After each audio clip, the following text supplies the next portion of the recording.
Today we have a fun one. Today we're going to do a reaction to Barbara Corcoran's appearance on Yahoo Finance. This is one of my favorite things that I've seen in relation to this particular topic of the NAR settlement of $418 million because she presents the facts. She presents a very good articulation of what actually has changed and what hasn't changed, and it's been a really good bridge. So I really like the way that she was came across, for sure, the way that she presented the facts as they were laid out, and also her opinion where it made sense. We've seen other real estate agents and other real estate professionals kind of crumble in this type of situation when they're being pressed by the media and or just doing some gotcha pieces on those individuals.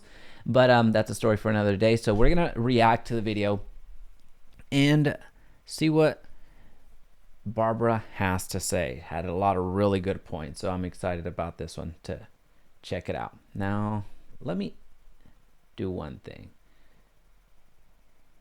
I'm going to speed it up by half of a 1.5 instead of just watching it in real, just 1x. Barbara, it's great to see you. Thank you very much. So let's talk about this settlement, just your initial reaction to it, the disruption. Will it cause disruption throughout the industry? I think a lot less than people expect it to, but what it is causing is total confusion. Brokers are confused, buyers and sellers are confused. I even think the people who made the amendments are confused. But they're really only basically two changes that do make a difference. Not a tremendous difference, but a clear difference. One is if you're a buyer in the market and you want to hire a broker to represent you to find you a house, it now has to be in writing exactly what they're going to do for you and exactly what each service is going to charge, okay? What they will charge you for each service. So there's clarity, and I think that's very good for the buyers that they have clarity. But it's not so good for the buyers because if the seller doesn't want to pay, like days of old, sandwich it into the commission, they have to take it out of their pocket. And buyers, I know, don't like to pay for things out of their own pocket. I wonder too if sellers are going to. Now that was, I know she mentioned two things. I'm not sure if she gets back to it here later, but she's absolutely right. There's a lot of confusion out front,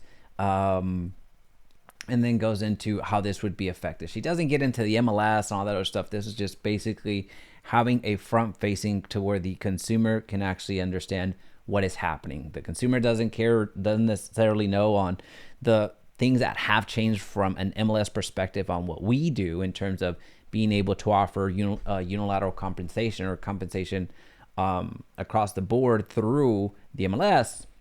They don't care about that. They don't know about that. That's not relevant to them. So she just went to the heart of the matter. And some of the questions that come up later are going to be so important. Find other ways to increase fees so that it doesn't necessarily lead to, or brokers rather, are going to find a way to increase fees and commissions so that there's not that big of an impact. I think that's. I don't know what that question was about. I don't know if she's suggesting how are brokers going to make money. I don't know if that was the question. Going to happen. I think particularly the sellers will step up to the plate because you have to remember sellers want buyers coming in. The more buyers that come in the house, the better the price they get, basically. So they're going to find a way to make good with the buyers, whether it be paying for closing costs or any myriad of things that they can do. But it will even the score out. So I don't think the ruling is a big deal, honestly. But the confusion. What does it say on her hand? Does that say? What did that say? Sorry, I didn't notice that on the first go. Okay, sorry. that just, anyway. I don't think the ruling is a big deal, honestly, but the confusion it's causing is amazing. So Barbara, you mentioned. So she could have gone into with that in that question again. It was, I don't understand the question to be completely candid with you, but could have gone into the illustration or just sharing a little bit more of. There's certain, when she says sellers are going to go up to bat, essentially what she's saying is there's three ways of compensation, if you will, from a buyer's agent perspective. One, the co-broke, the thing that's already been happening where the listing agent signs the listing agreement and with the homeowner and lets them know, how the commission is going to be split up if they're offering a buyer's agent commission. So the co-broke thing that has been going on for years and years. She could have gone on to explain that. Now, I understand time is limited here, and going into that elaboration might take a little bit longer, but that's what she was alluding to, and she was saying that the sellers would go up to bat. So they would still provide buyer's agent compensation. Now, a case-by-case situation where a buyer can now present an offer and ask for the seller to still step up. Again, that's what she's alluding to here, which is awesome. Can still offer buyer's compensation, but that would be on a deal-by-deal basis. So that's the second way. And then the third way is that the buyer would be paying the agent directly out of their pocket in representation. So again, the co-broke, which is one way. Getting paid via the offer itself is another way, and then the direct path from a buyer's perspective.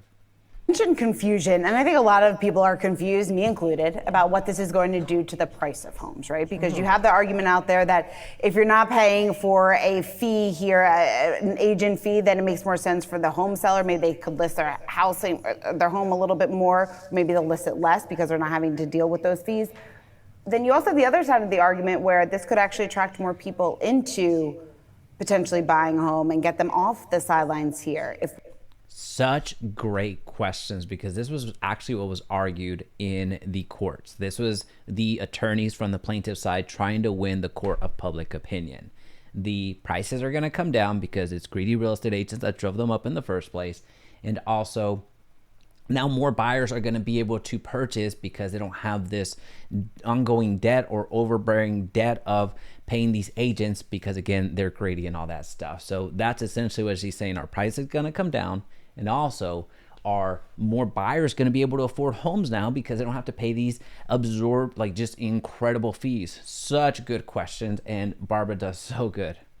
We do see a drop in fees. What's the ultimate impact on home prices? I don't really believe either of those things are going to happen. It's a neutral.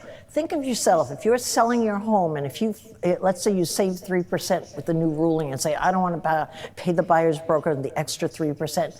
Do you think you're going to pass that along to the buyer, which a lot of people are saying is the case? No, sellers are greedy. She should have just paused it right there and allowed her, the anchor, whoever that is, to answer that. Do you think you would do that? That would have been a mic drop moment. But again, it was just so succinct. Again, it's just the rational aspect of it, right? So that was so good. That was so well handled. So answering the question of, even if it were the case that there is some savings out there per se in this ruling, do you think that the seller would actually concede concede that so more buyers can buy, or it become more affordable for the buyers? Again, the example that we give in this channel all the time now is for sell by owners. Are they out there discounting, or are they out there pricing their home $50,000, $100,000, $200,000 above market? You know the answer. It's a one-time chance to get the most for your house, and you're not going to give that money away. So if you think prices are going to come down, definitely not the case. There is such a shortage of houses right now that prices have gone up despite everybody singing the blues. 9% this year.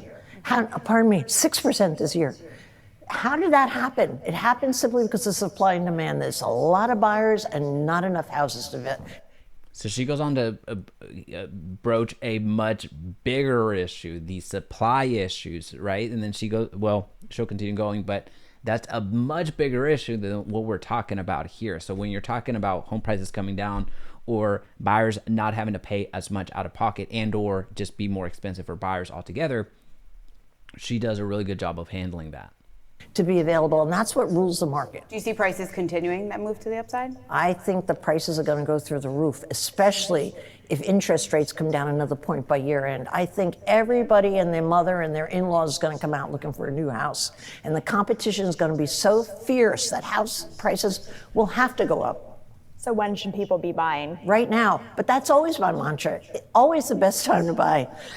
Not because I'm an ex-real estate broker by any means, but I'm sure I'm biased in my attitude toward it. But it always is true that the minute you go out in the marketplace, when everybody else is out, you always pay more. Why would you wait for that? Barbara, a real driver here when we talk about the pricing of homes, why they have risen so dramatically has been because of inventory, that lack of inventory. Definitely. There has been lots of questions about what it's going to take in order to unlock more inventory, what the ultimate impact is going to be on the housing market. Do you see the inventory picture getting fundamentally better anytime soon? It's gotten a little bit better, maybe to the tune of 4% more inventory a month in the last 3 months. But no, there's such a shortage of houses. I don't see how that's going to change. The biggest problem, again, is interest rates. People who own homes have 3%, 4%, some of them even 2% mortgages. They don't want to give those up. That's why you have the bottleneck right now. That's why people aren't leaving their homes. So it goes on to get another macro point out here into the world. Again, it's not the fees. It's not that's not what's driving these prices up. That the services, the cost of the service, that is after the rise in prices have already happened, right? The rise in home values have happened. So that's just crazy. But it goes on to point that the interest rates again are another big driver here as well, because you're going to bring in some additional demand that's going to drive the prices up.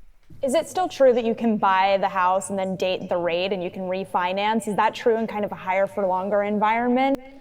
You could tell she's a complete newbie. You can tell she's I don't know. I've never seen this person before, but you can tell she's in the TikTok culture and is just getting that information.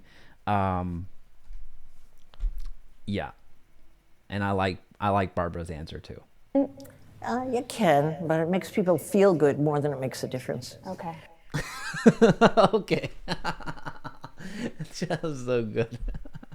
And then the rest of it goes on about buyer suggestions and all that stuff. So that's fine. So I'll link this down below so you can check it out. How do you think Barbara did? For me, it is, I've seen some other agents go out there and present the points, present the, go up to bat for us, to be completely upfront. Serhant has done it. Some other higher profile agents out there as well have done it, like Serhant, Ryan Serhant. And I think by far, from what I have seen, Barbara has provided the best bang for your buck, if you will. But let me know what you think. How do you think she did? Where could she have improved? Is there a point that you wish she would have brought up? Again, I understand that this is like a 7-minute video. There's a 7-minute take. So this isn't a podcast. She doesn't have an entire 30 minutes, 60 minutes to unpack everything. But with the questions that she was proposed, she was just very purposeful with her words and actually provided and got to the root of some issues and avoided a lot of the gotcha stuff that typically gets brought up in these types of scenarios. But let me know in the comments section down below. Don't forget to subscribe. I'll see you on the next one.